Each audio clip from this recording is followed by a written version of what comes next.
Wasiat. Hei anakku, ini warisan untukmu. Ingat, berbuatlah baik dan pergunakan dengan bijak. Investasikan untuk masa depanmu. Siap, Ayah.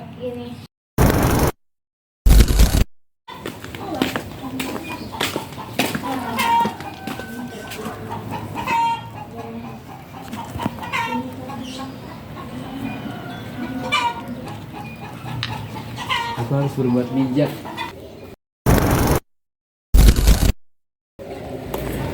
Makan apa ya? Udah aja deh.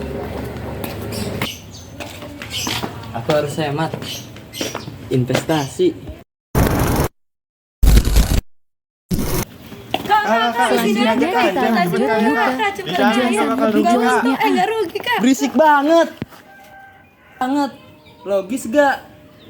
Udah legal belum? Aku ini generasi hebat. Harus bisa memutar uang.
Otoritas Jasa Keuangan atau OJK adalah lembaga independen yang bertanggung jawab untuk mengatur dan mengawas kegiatan jasa keuangan di Indonesia, termasuk perbankan, pasar modal, dan asuransi.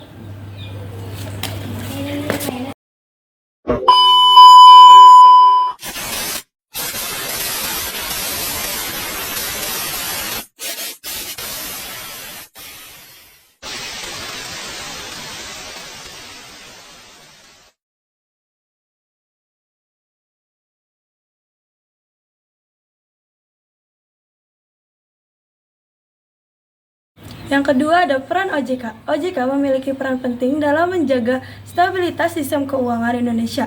Antara lain ada mengatur. OJK membuat peraturan dan kebijakan untuk mengatur kegiatan jasa keuangan. Yang kedua ada mengawasi. OJK memantau dan mengawasi kegiatan keuangan untuk memastikan keuangan tersebut terhadap peraturan. Yang ketiga ada melindungi. OJK melindungi dan berkepentingan konsumsi jasa keuangan.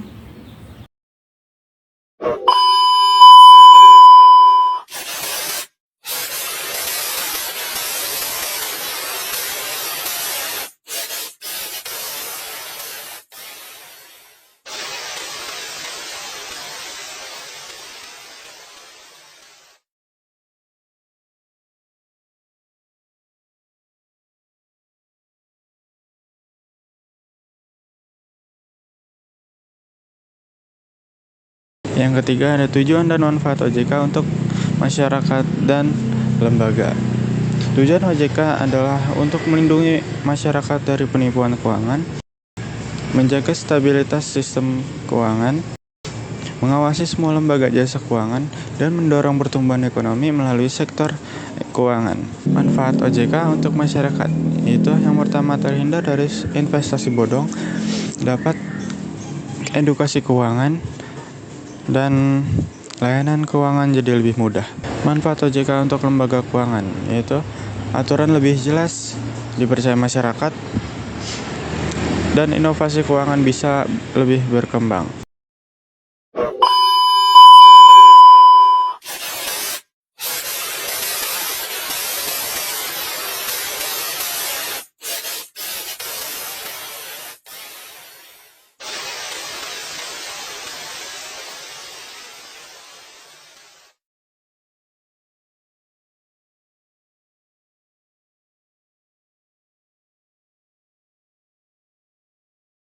Selanjutnya ada produk dan jasa dari otoritas jasa keuangan.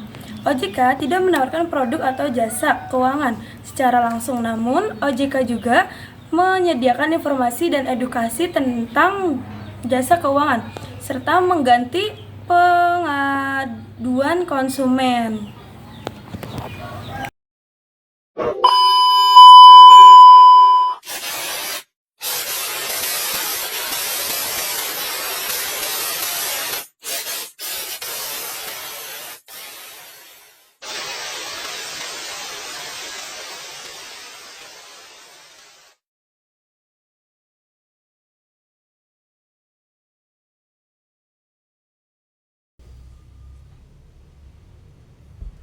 Perbedaan dengan lembaga sejenisnya. OJK berbeda dengan lembaga sejenis lainnya seperti Bank Indonesia karena OJK memiliki fokus pada pengaturan dan pengawasan jasa keuangan, sedangkan Bank Indonesia memiliki fokus pada kebijakan moneter dan stabilitas keuangan. OJK memiliki beberapa jenis lembaga yang diawasi, antara lain perbankan, ada bank umum, bank syariah, dan bank perkreditan rakyat. Lalu ada pasar modal seperti perusahaan efek, perusahaan sekuritas, dan perusahaan dana pensiun. Lalu ada asuransi seperti asuransi jiwa, asuransi umum, dan reasuransi. Dengan demikian, OJK berperan penting dalam menjaga stabilitas sistem keuangan Indonesia dan melindungi kepentingan konsumen jasa keuangan.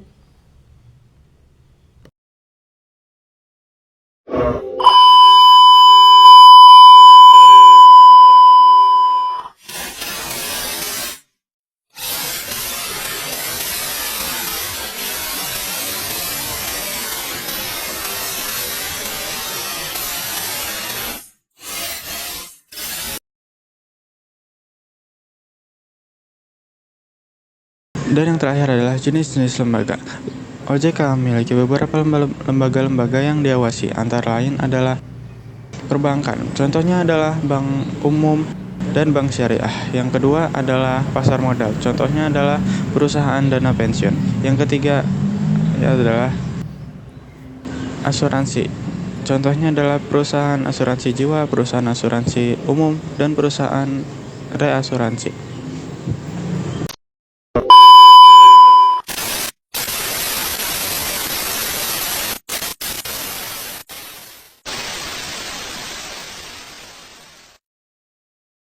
Fakta menarik tentang OJK. Pertama, lahir karena krisis. OJK dibentuk sebagai respons terhadap krisis keuangan global ke-2008. Tujuannya adalah menciptakan sistem keuangan Indonesia yang lebih stabil, transparan, dan terintegrasi. Kedua resmi berdiri tahun 2011 melalui Undang-Undang Nomor 21 Tahun 2011.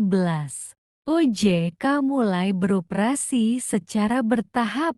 Awalnya mengawasi pasar modal dan IKNB, lalu mengambil alih pengawasan perbankan dari Bank Indonesia pada tahun ke-2014. Ketiga, mengawasi semua lembaga keuangan OJK punya tugas besar mengawasi perbankan, pasar modal, dan industri keuangan non-bank seperti asuransi, fintech, leasing, dan dana pensiun. Keempat, punya kewenangan lebih luas dari BI. Tidak seperti Bank Indonesia yang fokus pada kebijakan moneter dan makro. OJK fokus pada perlindungan konsumen dan pengawasan perilaku lembaga keuangan. Kelima, ada layanan aduan masyarakat. OJK menyediakan kanal aduan lewat kontak 157, email, dan portal layanan konsumen OJK. Masyarakat bisa lapor jika menjadi korban pinjol ilegal atau investasi bodong. Keenam, membentuk Satgas Waspada Investasi. Bersama beberapa lembaga lain, OJK aktif memberantas penipuan keuangan lewat Satgas Waspada Investasi. Mereka rutin merilis daftar entitas ilegal yang harus dihindari. Ketujuh, giat mengedukasi publik. Melalui kampanye Sikapi Uangmu, OJK memberikan edukasi soal keuangan pribadi, investasi, hingga perlindungan konsumen agar masyarakat tidak mudah tertipu. Kedelapan, mendorong inklusi keuangan.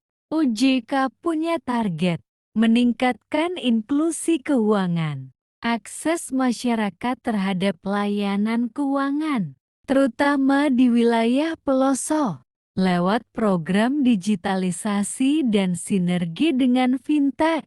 Kesembilan, pelopor keuangan berkelanjutan.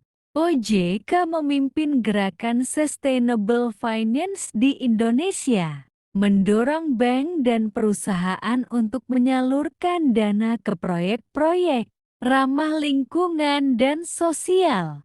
Kesepuluh, berperan strategis di era digital.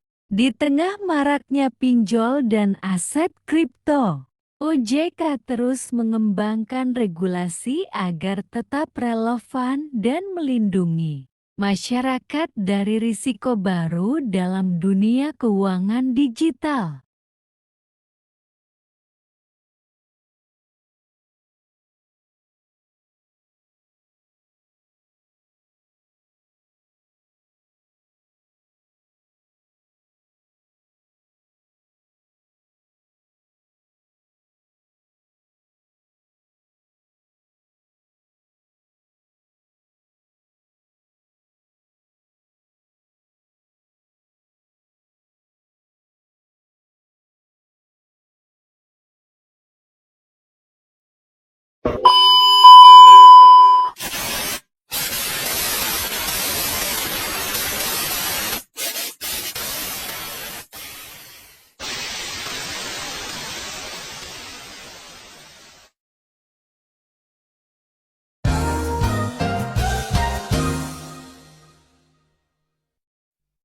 Audio Jungle.